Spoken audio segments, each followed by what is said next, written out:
Gives you a nice little setup for the Xin Zhao, for the Lulu to wild growth the Xin Zhao as she comes in, but it's going to be gangplank for the top lane just to handle what seems to be a Kali, as the Lulu will be put into the middle lane for Fly. Yeah, this is one of those champions where we saw Faker play it last week too, and he's one of the more successful Lulu players, historically speaking, obviously, on the champion, but a lot of CC, I think, is going to be what Afreeca is reliant on in this first game, because the scaling is just not as comfortable in terms of front-to-back 5v5 team fighting. And a lot of this, again, is going to be relying on Fly's wild growths onto Dread. And the... Oh, hold that thought, as we are going to see a group up here. This is becoming more common on the bottom side of the map. Win. And just instantly teleports back to lane. He's going to start it all over again. Fly doesn't have flash, but neither does Chovy. And look at this counter gank. It's perfect. Arthur, are you even going to be able to get out of here? He doesn't have flash himself, and he already used the ghost. Dread. And yeah, that was... Guess who's back? Yeah. Back again. Dread is back, and he gets a kill. Tell a friend. Yeah, well, I didn't want to go do the whole verse, but, this is just, Dread is showing why this combo can be so ridiculous, even before level 6, and he is... And Dudu is just struggling to CS. He has a ward here, so let's see if he can get out. All right, let's see. Dudu is incredibly low. I think Keen is looking for the turn, but Keen himself not exactly tanky. He lands the shot, though, and he's going to get the kill onto Dudu. And this is such a disastrous start for Hanwha Life Esports. Afreeca are schooling them in every single lane. We knew this. Look, it's 2 lanes where you're going to have massive prio, right? The bottom lane, you're going to have total control, but Dread... Def doesn't have flash. He is so dead. He is so unbelievably dead. It's a double. Same for Vista. Dread is just laughing at And this gold lead is starting to explode, and it's not over yet. Yeah, here we go again. Dread, he's got a Lulu behind him as in he goes. Dread is actually going to have to flash away. Wild Growth finally comes out. He's holding on to that one for a while as the Dire Wolves logo comes out for some reason out of Arthur. Just throwing that one in. And Chovy's trying to get some damage, but it's not going to be enough. You might want to argue like, you've got Chovy on your team. I'm going to have to hold that thought. They are not letting Chovy live at this point in time. He's going to be polymorphed as he didn't even have flash. The Wild Growth comes in, The Xin Zhao ultimate, the knockup comes in. This is hopeful. Okay, they're looking for Leo, and it's not going to happen. This is actually going to go down. And they have a lot, but they see Arthur coming down through the river as, guess what? On the other side of the map, Dudu's just all alone. Guess who's back? Dread is going to have to ultimate, though, as he's going to go down, and Dudu's actually going to turn this around. He will go down, but he gets... For now. Before they get caught, because you can see that the second Afreeca sees enemy champion, they go for enemy champion. And Arthur's just going to die here as Keen flashes in, picks up the kill, and that might be all the invitation they need to go for this Baron. That's all they need. And you can't not clear that as Hanwha Life, unless you're just, typing /FF in the chat. If you're not going to play the game, you're not going to play the game. You've got to try something. Well, it is a Kali. Good start here with the Zhonya's. Isn't going to matter, though, as they have so much CC. She is actually she's still a Kali as a champion. Shroud certainly helps out with that. And Dudu has been having a nice game, everything considered. It's not fun to play against Keen. Yeah, it's not fun to play against Gangplank early. It's not fun to play against Keen. It's not fun to play when you have 3 losing lanes.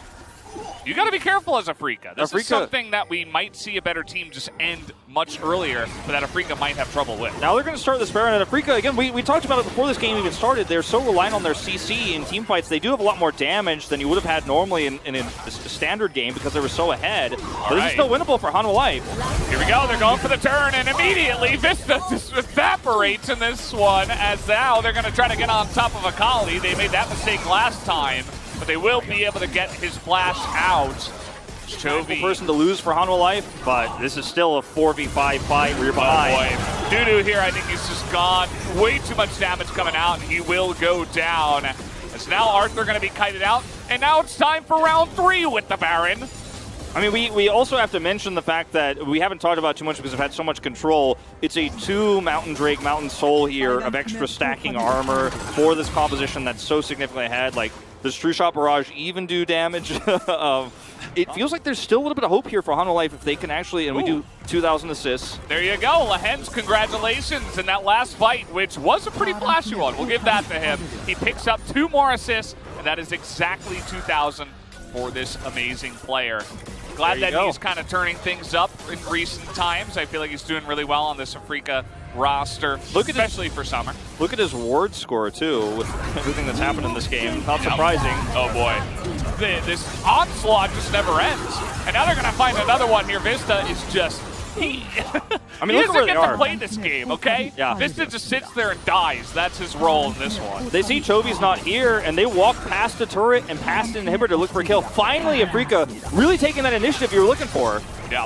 I mean, this is their comp. You engage, you CC, you blow someone up with your mid-game power. Chovy is going to be forced to come back. And Afrika, I think they can just go for it here. Let's see how bold they do get with this push. Still a minute left on Baron. That's a ton of damage on the Arthur. He is going to have to ult away from the fight. And that's their only engage, really. As now they're going to jump on top of Chovy.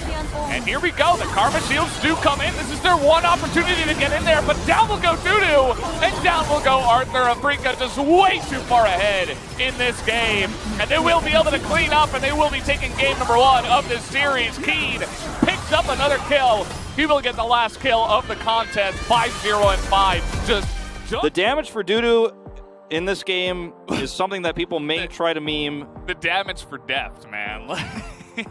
He is just an Ezreal, and he did fall behind, but he was still able to do that insane amount of damage. You saw he was looking pretty pissed after that first game.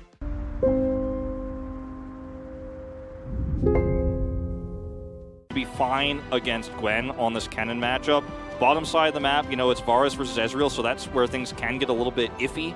You know, lethality Varus, very, very annoying. In the top side of the map for Afrika, mid, a little bit more control to Chovy.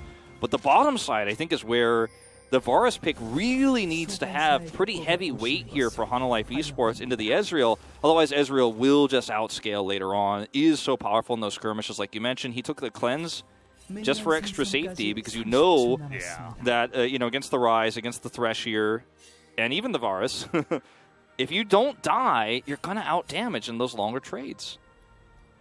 Yeah, I think especially Deft is going to have to step it up here. He's got a nice comp to work with, which should be lethality Varus, and, you know, with the double AP coming through and all that, with the tank in the jungle. Dread is a type of player, if you give him a champion they can make a huge impact on, he will. Like last season, the early parts, you know, when we were in like week 2s and 3s, it was the Pantheon, the Talias, right? And now it's on the Rumble. A more passive jungle, but still. Okay, Arthur coming through now with the Hecarim. Yeah, and this is with blue buff. He does not have red. He's going in there, trying to dive as the teleport will come out. Leo easily picks up the first blood. Arthur here extremely low. Keen with the flash. He is going for the kill, and he will easily pick it up here with that summoner advantage. Speaking of which, how about some more early game skirmishing in favor of Afrika? They get another kill in the mid lane as well. Well, where did you think Dread was? Just makes Chovy's life a lot more frustrating here in the mid side of the map. He can't actually push for advantages in Cryo as safely. Oh no. There's a level 6 rumble right there where you were trying to escape to, as the teleport will come in, but it's a little bit late. Let's see if Dudu can close the gap here. Might be able to pick up Leo, but Dread is immediately going to turn around and try to push him away, and it will work out at the end. All right, Keen should know something's up here with Dudu's positioning. They're going to clear the wave. There's no teleport on their team except on Keen. As now 2-on-1, the Slicing Maelstrom does come out, but the damage is not there. Chovy also coming up, not able to actually get an assist, but they will finally... More passive. That gives him more agency on the map. Uh-oh, Lahen's getting caught out big time here. He does not have flash, and even Chovy comes over and scoops up the kill. Maybe this is the way Hanwha Life make their way back on the game. They're closing the gap. Look at how well Keen is baiting this out here. No flash, of course, on Dudu. Not even the ghost, and he is just gone. This snowballs further against him. It's bad. Oh, once again! How many times is this going to happen?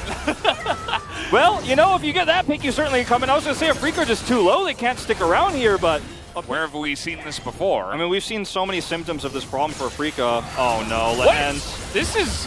I mean, this can't keep happening. Like... Yeah, this is throw-worthy. It's just a lack of respect of the Thresh pick. Like, speaking of which, they're just going to try to evaporate the Baron here. And here we go again. Lahens this time will flash away. Nice engage from Fly on the other side. And the equalizer is massive. Afrika, they find the angle. Chovy was nowhere to be found as the rest of Life. Well, let's take a look at this. If Chovy is still in this brush. Yes, they are going to collapse on a Fly here. And I don't know if there's any escape for him, actually. He does not have his flash. He gets over the wall, and he is the set. He's actually looking to turn this around. Does a nice amount of the damage, and now his team is following up.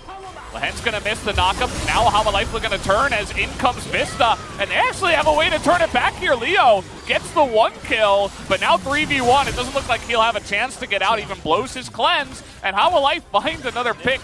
But you really are starting to see the power. Okay, Keen. What? You wanted that turret real bad. Where did the Gwen go? Engage. It's what you got to do, but Chovy is incredibly scary right now. But the miss on the Dreads line, or rather on the Death Sentence. Here we go, trying to get in, and there is that engage, but double Zhonya's comes in, and it denies so much damage, but here comes Lahens, gets a 3-man knockup on the backline, but it just does not matter, as still Chovy is alive, still Dudu is alive. Will he get in that backline? No, Zet is doing so much damage, as now Leo has him as a frontline. Chovy, though, is still alive, and this is what we wanted out of this later game. Fly looking for the engage on Adept, who does not have a lot of mobility. That's the harpoon landed. Better late than never here, Afrika, to look for this engage. Ooh, he gets it! Leo takes him out, and that's 50 seconds on the death timer. That's massive here. The consistency is there, so you're no longer okay, well, we better play Orianna or Control Mage. Okay, they're just going to go for this one, and he ran straight into it, but they still have so much damage. Down goes the Hecarim, and here's the flank coming in from Keen. Even the exhaust can't save him, and down goes Chovy, and just like that, Life throw any chance that they had of winning this game away. So careless. Such an aggressive realm where they're into a set, and you don't know where Keen is. He comes in, and yeah, you have the damage, so you feel like, okay, it's going to be okay. If we burst him down, doesn't matter. You know, through that face breaker, we're actually going to pull this off, but no. Keen is fed. You know, he's got a Void Staff. He comes on the flank, and that's it. Is desperately trying to clear these minions. They don't have Fly, so they don't have a lot of tankiness, and you can see Deft is trying to push them away. But the damage, it looks like, is there. Depth is just way too low. And down will go the Nexus. Nice try on that last piercing arrow. They're going to wait and try to get Depth first, and they will take him down. That's going to be the 2-0 for Afrika Freaks. It got a little bit spicy there. And so there you have it, the 2-0. 39 minutes basically at the end of it. I think that we had some pretty massive jungle difference in this series as well. And I think with Fly and Leo, Lahens, everybody kind of on the same page and allowing Keen and Dread to do the heavy lifting in the early game. Afrika, you know, as long as they follow that kind of a path,